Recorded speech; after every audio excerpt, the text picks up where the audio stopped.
everyone. So this video is to explain business and international economy. This is chapter 29 of the Cambridge IGCSE and O-level business studies textbook.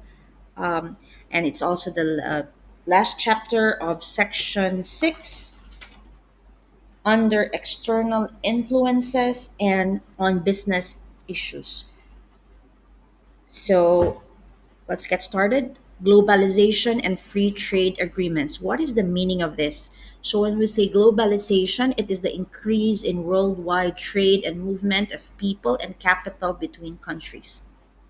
So, if you think about, try to look back, for example, at our history, 1920s, 1930s, you don't even have text messaging, or you don't even have let's say Facebook or Instagram. So if you are a businessman from the US, it's basically difficult to trade or sell goods directly to people in, let's say, Southeast Asia. But because of globalization, we have now a lot of social media, there's a lot of transport services, everything like that. So there is now increase in worldwide trade and movement of people and capital. And let's say when you go to the US, you can see a lot of nationalities, or in any country. So that is globalization. Free trade agreement exists when countries agree to trade imports and exports with no barriers such as tariffs and quota. This means that, for example, the US and, let's say, a Southeast Asian country, let's say Philippines, they will have a free trade agreement. Each of the countries will sign a document. The governments both agree that they will not put a certain tax or a limit to certain products. So, if this is the case, then these two countries can freely buy and sell certain products.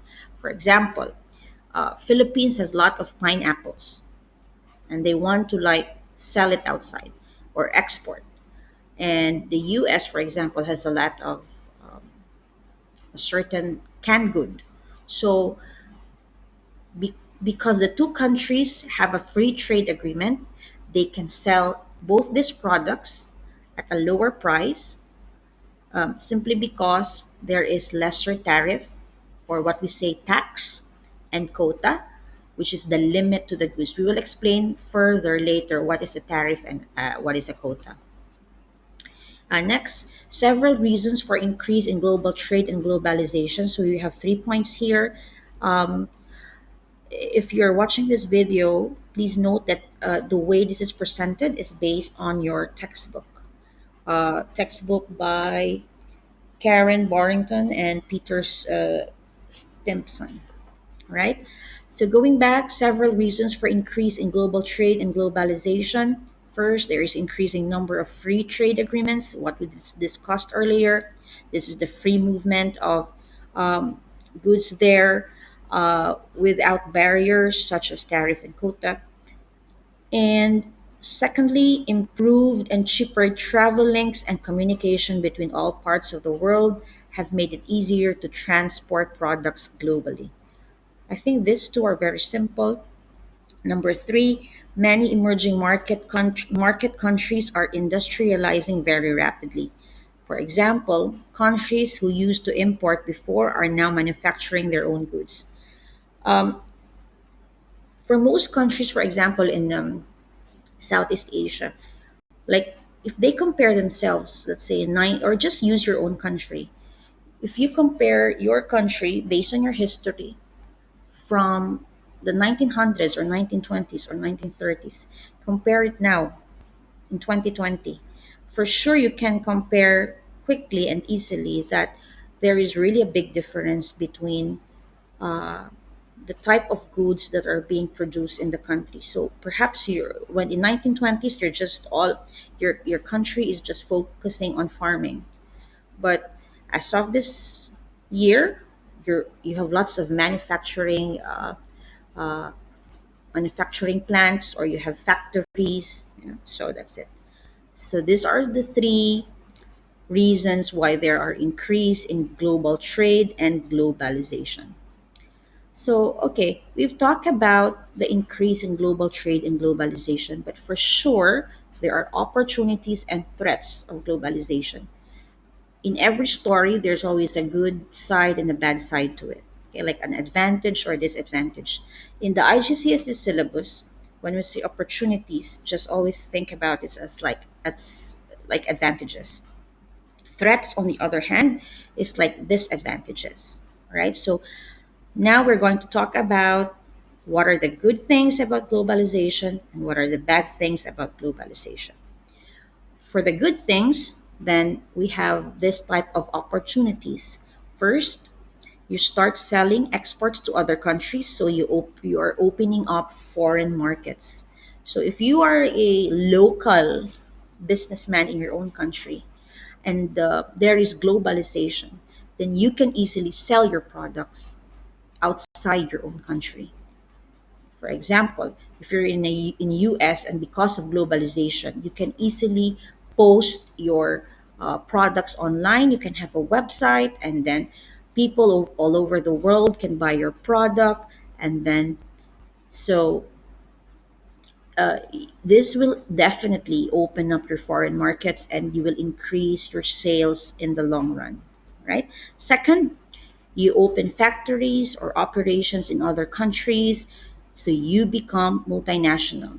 For the second one here, imagine, for example, a lot of, if you look at the news lately, because of this video, by the way, is taken in 2020. There's coronavirus, it's a pandemic.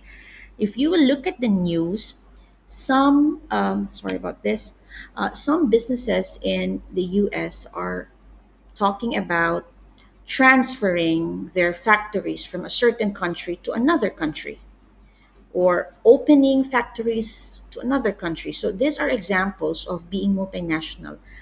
I am, let's say I am Toyota, I'm a car manufacturer, but I have factories in different parts of the world. So that is also globalization, and you are becoming multinational. Third, you import products from other countries to sell to customers in home country. So this is very simple. When you go to the grocery store, you can see items which are actually not made in your own country. So these are imported products. This tells you that your country is actually into globalization because it is allowing other countries to bring in their own products.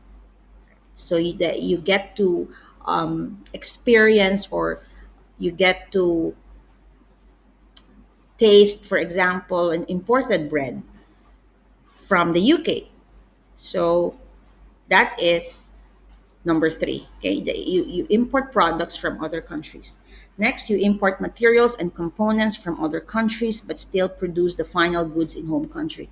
So let's say you're a local designer, so you design handbags, but you one of your raw material for your handbag is imported from, let's say, Norway. So because of globalization, it is now easy for you to get those raw materials from outside of your country with lesser tax, lesser restrictions, and therefore will allow you to produce quality products and promote, let's say, the type of product. Usually if you're a local designer, you want something different. So that's it. All right, so I think these are clear. One, two, three, and four, these are opportunities of globalization. Now, this is just a side comment. If you take the examinations, it's always important for you to at least memorize two of points like this. Threats. This is now what we call the bad side of globalization, or the negative side of globalization. So first, the increase in imports into home country market from foreign competitors. So if the imports increase in the home country, definitely the local products there will have lesser sales. Okay, so that is a threat. For example, I am a producer of local bread. I am a producer of local bread. And then an imported bread comes along. So now in the grocery store, customers actually have a lot of choices now. Instead of buying the local bread, they will now perhaps buy the imported bread, especially if they have that extra money. So this is a threat of globalization. More competition from foreign competitors. Second one, increasing investment from multinationals to set up operations in home country. So why is this a threat then? So if you think about it, if there is increasing investment from other other multinationals or other what you call this businesses from other countries, this will further create competition. Because if you think about it, if these foreign companies were able to put up operations in your home country, it means they have lots of capital, they have lots of money to do so. So that is a threat. Okay, and the good side of this a little bit is some local firms can become suppliers to this multinational company. So that is also a good thing. But generally, it is a threat because increasing investment means increasing influence of that multinational or that foreign company in your home country. Last, employees may leave the business that cannot pay the same or more than international competitors. Just think about it. In your own country, try to reflect. Usually, the foreign companies pay better benefits, better salaries compared to local businesses. Okay, let's make it more specific. Compare a local bank with an international bank. Definitely, both of them have, you can compare a lot because international banks give more benefits, more perks, like more. So employees might leave the business and transfer to these competitors. Okay. Next one. Why would the government might introduce import tariff and import quota? So let's give this a definition first. Import tariff, it is a tax placed on imported goods when they arrive into the country. For sure, basic sense, this import tariff is a tax. Okay, so it's something added to the imported product. Import quota, this is the restriction to the quantity. So let's say the government will impose a tax of 5% in all imported goods. So all goods that are being imported or arriving in your country from another country, okay, will be taxed at a certain percentage. And import quota is the restriction on the quantity. So let's say the government will say, okay, we will import apples, but there is a limit, only 1 million apples a year. So that is the restriction, that is the quota. Lastly, protectionism, when a government protects domestic businesses from foreign competition using tariffs and quota.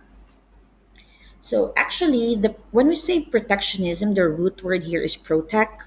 The government will do their best to protect domestic or local businesses in your country. Okay? So it will try to balance everything. Allow imported products to come, but regulate them by giving tariff and quota, and as well as protect domestic businesses. Okay, so we are halfway through, I guess, for this chapter. I will cut the video short when we are in. Oh, I think we can just continue this. Okay. So why governments might introduce tariffs and import quota? So these are the impacts here. First, governments introduce tariff and quota to protect domestic industries from competition. Foreign competitors might be able to produce products much more cheaply, and if they are allowed to import without restriction, then local companies might be forced out of business. If you just keep allowing foreign companies to come into your country without restriction whatsoever, then these local companies might actually be forced to close down. Let's go back to the example of the bread. If you don't give, or if the government does not impose certain tariff or quota to imported bread coming into the country, and this, let's say this bread is tastes so good and it's not really expensive, and it is competing to the local bread. So this local bread maker will be forced to close down. Right? So the effects, increase in prices of imported goods. Imported goods might become less available, and domestically produced goods will be having increased sales. I think this is very simple to figure out. If the tax goes up, let's say for my example, 5%, all imported goods, your government announced, for example, that it will impose 5% tax. So if you are the foreign businessman, then you will be forced to increase your price to cover up or to pay for those taxes. So your price, therefore, will go up. And if prices go up, this is one way of protecting the domestic products or the domestic companies. In this example that I've been using is the bread. Okay. Second one, imported goods become less available. So some foreign businesses might be a bit hesitant to actually import or sell their goods in your country.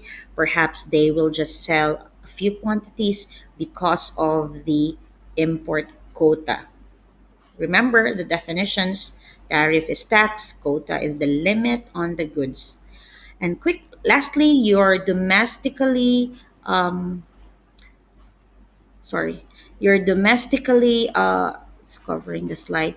In other words, here the third one is your domestically produced goods will be having increased sales, so that local bread will now have more sales than the imported bread.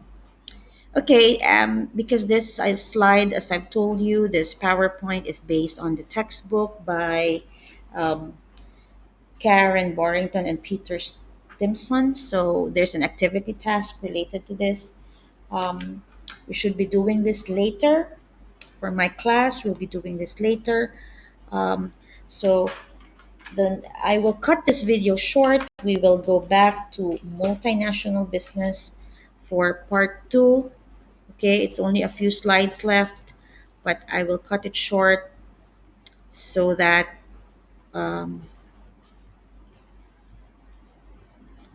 it's not too long for you. Okay, thank you. Watch out for the part two of this video.